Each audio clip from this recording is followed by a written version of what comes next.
Эрде выр ось халқына тек қараманварны дегілде мұйым иншаатларны да бағышлай.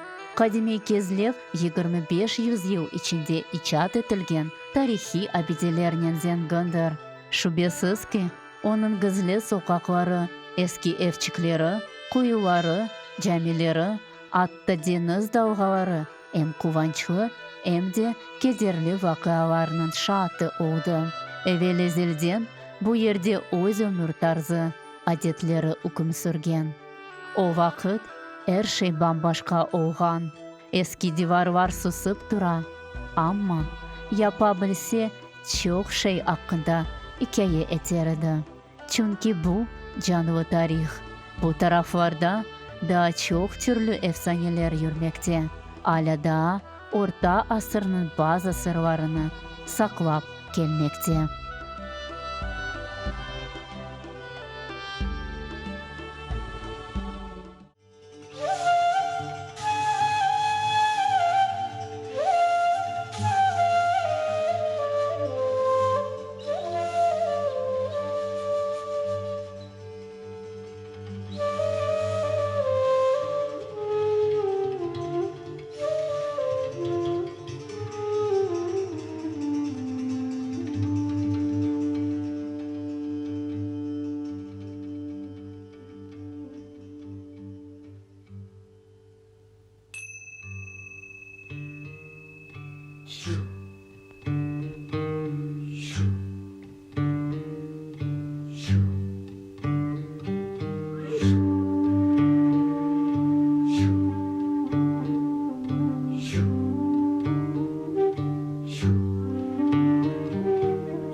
Прежде всего нужно сказать, что мы наблюдаем историческую реконструкцию окружения Дервиша. На самом деле корни этого ритуала уходят глубоко в историю. Впервые об этом говорили в XIII веке. Это не танец. Прежде всего, это молитва. Дервиши во время кружения, кружась, впадали в особое мистическое состояние, которое сейчас принято называть трансом. И это состояние и являлось у них одним из методов общения с Богом. То бишь они молились и в трансе находили единение со Всевышним. Некоторые дервиши даже утверждали, что они во время кружения растворяются во Вселенной, растворяются во Всевышнем, становятся маленькой его частичкой и даже могут с ним общаться. Но таких дервишей были единицы, их называли арифами или святыми, те, кто достиг высшей степени просветления. Именно благодаря таким людям, арифам, к дервишам в средние века относились с очень большим уважением и повсеместно почитали.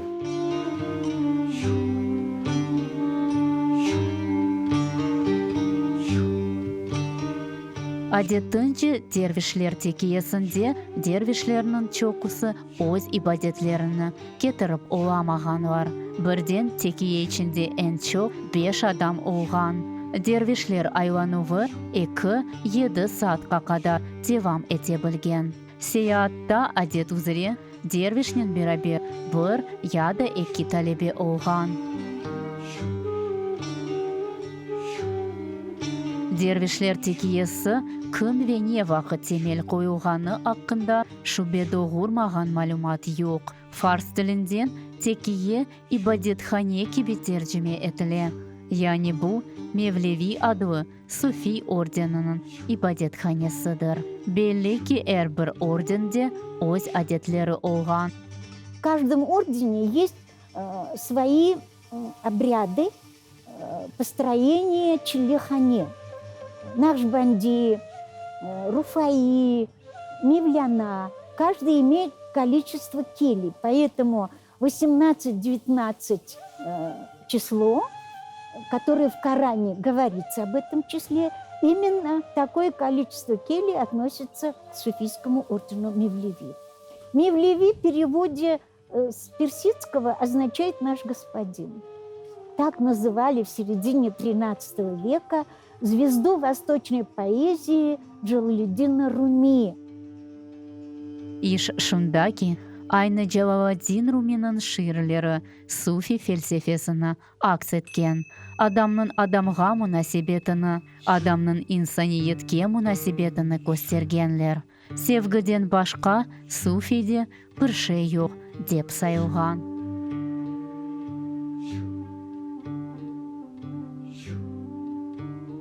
Суфийлик бу илим ве фельсефе, яни инсанга мунасебет фельсефесыдыр.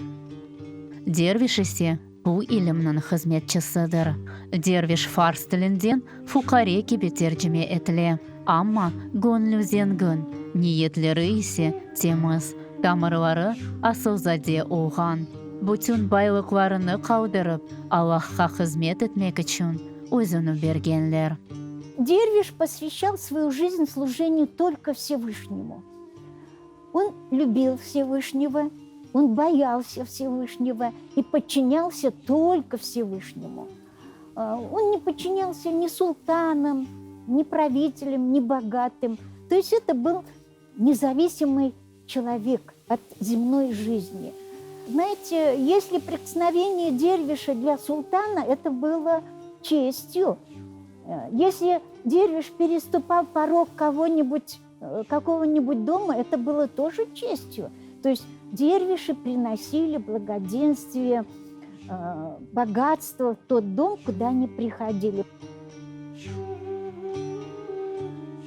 Обряды дервишей состоят в служении, в чтении зикра, исполнении зикра, в кружении, которое называется сема, кружение. Многие, вы знаете, я бы сказала, невежественные люди кружение называют танцами. Это неверно. Это не танец, это молитва. Каждая молитва имеет свой обряд. Мусульмане открывают обе руки, направляют к Всевышнему, просят о чем-то. Христиане прикладывают перст, опять-таки обращая к Всевышнему. Иудеи прикладывают два пальца тоже Всевышнему, а дервиш вот он. И, пожалуйста, мы смотрим, дервиш в таком состоянии, он молится. И во время молебни он медитирует. И в медитации, войдя в транс, он растворяется во Всевышней силе. Яраби yoğagan şu энергияны açık olğan avuç içinden kırsetip, özünden keçire ve yerge bakkan ikinci avuçının içinden yerge çıkara. Şu энергия ekstrasensorika deb adlandırıla. Böylece dervişler bir şehirden başka şehirge yürüp, insanlarını tedaviley edi. Көзден, назардан саклаған дуалар тарқатайды. En esası ise hikmetli olmağa öğretip ruhi nasihatlar бере еді.